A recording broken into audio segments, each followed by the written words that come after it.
सभी को जय मसीह की। मैं प्रभु का धन्यवाद देता हूँ इस सुंदर समय के लिए। आज एक ऐसा विषय है, बहुत गंभीर है और बहुत सारी गड़बड़े, बहुत सारी परेशानियाँ, बहुत सारी उलझनें इन दिनों में कलीसियाओं में चल रहा है। कुछ बातें बताना चाहता हूँ आपको। देखिए, प्रभु यीशु ने काफ़ी लोगों को चंगा किया है। प्रभु यीशु ने कई बीमारों को चंगा किया, कई मुर्दों को जिंदा किया, है ना, लंगड़ों को चलाया, भूतों से जकड़े को क्या किया, उसने आज़ाद किया। मैं कुछ बातें बताना चाहता हूँ, लेकिन प्रभु यीशु ने उन्हें चंगा किया। लेकिन प्रभु यीशु ने कभी उनको ये नहीं बोला कि भैया तू चंगा हो गया, मेरे पीछे आ जा, मेरे अधीन रह, मेरा गुलाम बनकर रह। ऐसा नहीं बोला प्रभु यीशु ने। लेकिन आज गड़बड़ी, आज कलीसियाओं में उलझन कहाँ पे है? आज एक सेवक किसी दूसरी कलीसियाओं में घुसकर उधर के किसी विश्वासी को पकड़ लेता है। पकड़ लेने का मतलब उसको वचन बताता है, 2-3 दिन या 1 महीना वचन क्या बता देता है, और उसको क्या बोलता है, अब मैं तेरा आगुआ हूँ, अब तूने मेरी अधीनता में रहना है। अरे भैया, ऐसा क्यों कर रहे हो आप?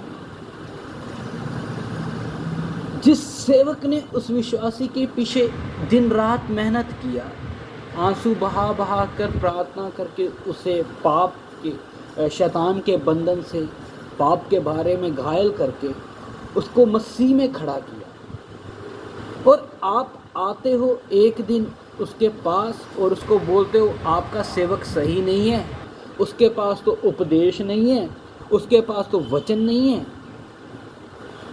आप कहाँ फंसे हुए हो? उसको ऐसी बातें सिखाते हो और अपने पीछे खींचना शुरू करते हैं। और मैं बताना चाहता हूँ, और उसको ऐसी चिकनी चुपड़ी बातें बोलते हैं, मैं तुझसे बहुत प्यार करता हूँ, मैं तेरे को प्रभु का दास बनाऊंगा।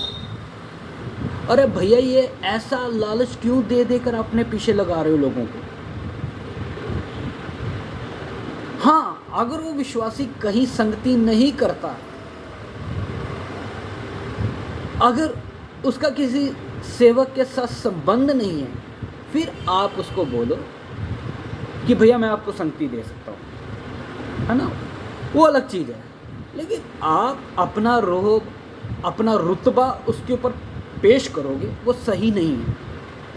इसलिए आज बहुत सारी कलीसियाओं में सेवक आते हैं, लोग दूसरे सेवक उनको बुलाते हैं कलीसियाओं में। अच्छी बात है, बुला रहे हैं सेवक, क्यों बुलाते हैं? ताकि कलीसिया की आत्मिक उन्नति हो, कलीसिया वचन सीखे, वो अलग चीज़ है। पर उधर आकर एक सेवक उसी के विश्वासियों को सेवक के खिलाफ भड़काए,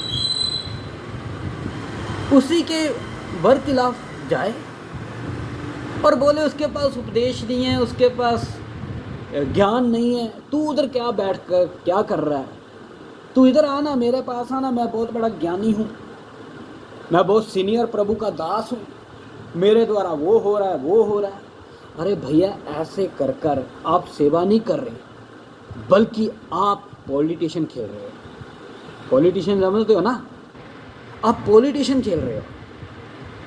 इसलिए मेरे अजीज़ों, मेरे भाई बहनों, कृपया कर कर आप भी सावधान रहना। अगर ऐसे सेवक आपके पास आते हो, आप जहाँ संगति करते हो, आप जिन सेवकों के साथ जुड़े हो, वफादारी से चले।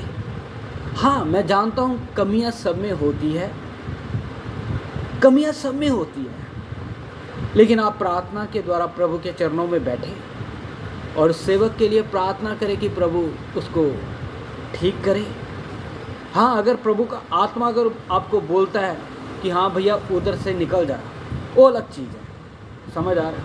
कि एक सेवक बार बार उन गलतियों को करता है, अगर नहीं ठीक होता तो फिर उधर संगति करने का कोई फ़ायदा भी नहीं है। इसलिए मेरी बातें कई लोगों को अच्छी नहीं लगेंगी, पर मैं ये बातें आपके सामने खोलकर बताना चाहता था। आज एक विश्वासी को 2-4 दिन किसी ने वचन क्या बता दिया और उसको बोलते मैंने ही तेरे को लगाया है। समझ आ रहा? मैंने ही तेरे को लगाया है। तुम मेरा गुलाम है, अब मेरी अधीनता में चलना, जैसे मैं बोलूँगा वैसे करना। अरे भैया ये क्या है? आप ऐसा ना करें। अगर कोई सेवक भी मेरी बात को सुन रहा है तो कृपया करके आप ऐसा ना करें। एक सेवक कितनी मेहनत करता है, दिन रात मेहनत कर कर एक विश्वासी को खींच के लाता है, लेकिन आप उस विश्वासी को तोड़ रहे हो, उस सेवक का भी दिल आप तोड़ रहे हो।